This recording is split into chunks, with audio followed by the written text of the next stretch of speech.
22 जनवरी की तारीख को तय किया गया है कि निर्भया के जो दोषी है उन्हें फांसी दी जाएगी। इसको लेकर एडवोकेट रिजवान मर्चेंट क्या सोचते हैं, उनसे जानते हैं। रिजवान जी, सबसे पहले बहुत बहुत स्वागत है। क्या कहना चाहेंगे, देर से ही सही लेकिन फांसी हो रही है, किस तरह से इसे देखते हैं आप? जैसे कहते हैं कि देर आए दुरुस्त आए, उन शैतानों को अल्टीमेटली वो सज़ा दी जा रही है जो कि सब चाहते थे कि उनको मिले। जिस किस्म की घटना घटी है उस बच्ची के साथ में,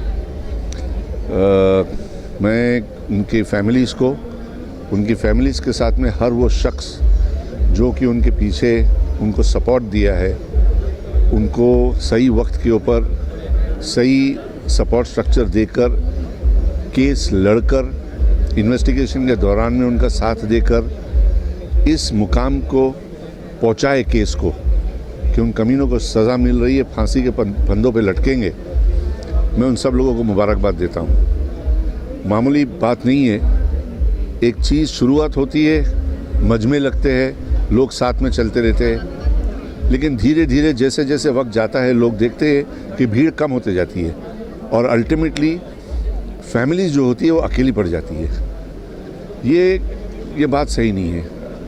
सबसे पहले ऐसी चीज़ें होनी नहीं चाहिए, और इनकेस खुदा न खास्ता अगर हो गई तो हर एक सोसाइटी के मेंबर का फ़र्ज़ बनता है कि उस फैमिली का साथ दे और उस लड़ाई के अंदर उनका कंधे से कंधा लगाकर उनका लड़ाई के आखिर तक के उनका साथ देना चाहिए। इतना वक्त निकल गया, किसको कसूरवार ठहराएं बोल नहीं सकते। कुछ लोग कोर्ट्स को कसूरवार ठहराते हैं, कुछ लोग वकीलों को कसूरवार ठहराते हैं, कुछ लोग सिस्टम को कसूरवार ठहराते हैं, लेकिन कहीं ना कहीं चाहे आप सिस्टम बोलो या आप जो कानून का जो दायरा है जिसकी बुनियाद के ऊपर हमारे केसेस चलते हैं, कहीं ना कहीं देर तो हुई है। ये चीज़ जो थी ये बहुत पहले हो जानी चाहिए थी। निर्भया केस के बाद में ऐसे कई केसेस हुए। निर्भया केस के बाद में अमेंडमेंट्स आए कानून के अंदर, लेकिन उन अमेंडमेंट्स का कुछ फ़र्क नहीं पड़ा।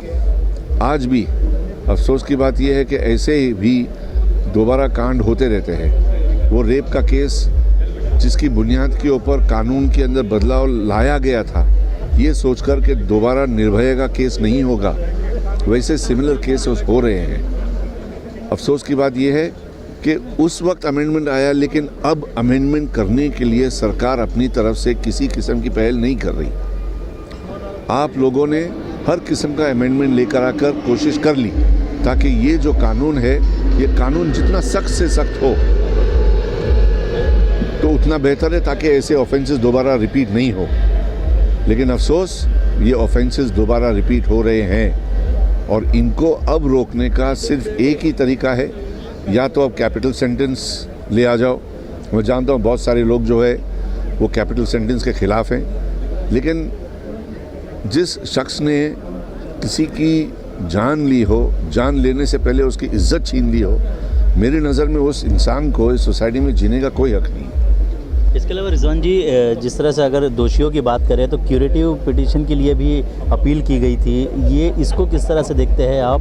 साथ ही साथ ये भी कहा गया था उस दोषी की तरफ से, विनय शर्मा की ओर से, कि क्योंकि वो गरीब है इसलिए उसको फांसी की सज़ा दी जा रही है, जबकि कई सारे केसेस में ऐसा होता है कि उम्र कैद की सज़ा दे दी जाती है। गरीब है तो यानी कि दूसरे की बच्ची की इज्जत को लूटने का उसको हक मिल जाता है क्या?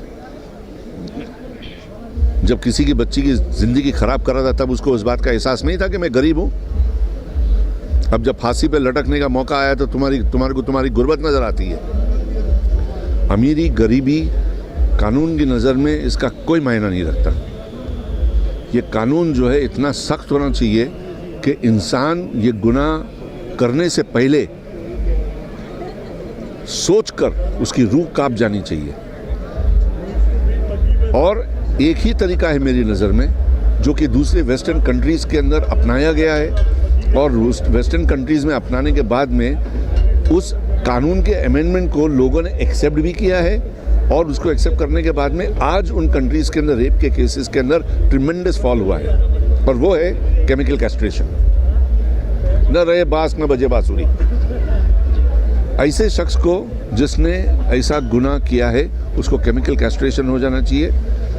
ट्रायल अपना आप चलते रहो, ट्रायल के अंदर जो सज़ा होगी वो चलेगा, लेकिन chemical castration should be allowed, ताकि एक बार एक केस के अंदर केमिकल कैस्ट्रेशन होगा, दूसरी बार एक गुनाह करने से पहले आदमी 2 बार सोचेगा कि उसके साथ क्या हो सकता है, वरना ये तो चलता ही रहेगा। अफसोस की बात है।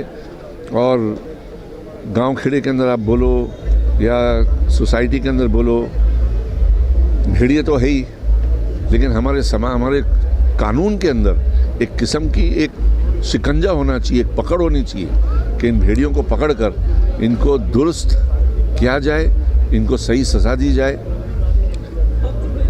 अब इनको लटकाने के बाद में भी उस फैमिली को क्या राहत मिलेगी? बच्ची तो चली गई, वो नुकसान जो उनका है वो तो कोई भरपाई कर नहीं सकेगा। सिर्फ एक मॉरल सेटिस्फैक्शन ये होगा कि हमारी बच्ची के साथ में जो हुआ है उन लोगों को सही सज़ा मिली हो। इसके अलावा रिजवान जी, जो सज़ा हुई है, लास्टली ये जानना चाहेंगे कि इससे सोसाइटी में कुछ असर होगा आपको लगता है, या फिर सोसाइटी जिस तरह से बिहेव कर रही है, कई केसेस हम देखते हैं कि बच्चियों को भी नहीं छोड़ा जाता है, उनके साथ भी दुर्व्यवहार किया जाता है, तो क्या आपको लगता है कि सोसाइटी में कुछ बदलाव आएगा? भाई, आप बच्चियों की बात करते हो, हमारे पास तो ऐसे ऐसे केसेस रिपोर्ट होते हैं। पॉक्सो के अंदर आप देख लो, 6 महीने की बच्ची का रेप होता है, 2 साल की बच्ची का रेप होता है। अरे वो मासूम जान को इस बात का पता भी नहीं है कि सेक्स नाम की चीज़ क्या होती है, उसको एक कमीने रेप करते हैं। ऐसे केसेस के अंदर भी तुम क्या चाहते हो कि पुलिस इन्वेस्टिगेशन करे, इन्वेस्टिगेशन करके उसके चार्जशीट फाइल हो, चार्जशीट फाइल हो के कोल्ड स्टोरेज में चले जाएं। ऐसे को तो 30 दिन के अंदर अंदर केमिकल कैस्ट्रेशन करके उसका केस उठा के कोर्ट में खड़े करना चाहिए, फास्ट ट्रैक कोर्ट के अंदर, और 30 दिन के अंदर अंदर उसका निकाल आना चाहिए। चलिए, हमसे बात करने के लिए बहुत बहुत शुक्रिया। तो ये थे एडवोकेट रिजवान मर्चेंट, जिन्होंने बताया कि जिस तरह से निर्भया के दोषियों को जो सज़ा दी गई है वो कहीं ना कहीं लेट हुआ है, लेकिन देर आए दुरुस्त है। कैमरा पर्सन पुष्कर ओझा के साथ सलामत अली, IN24 न्यूज़, मुंबई।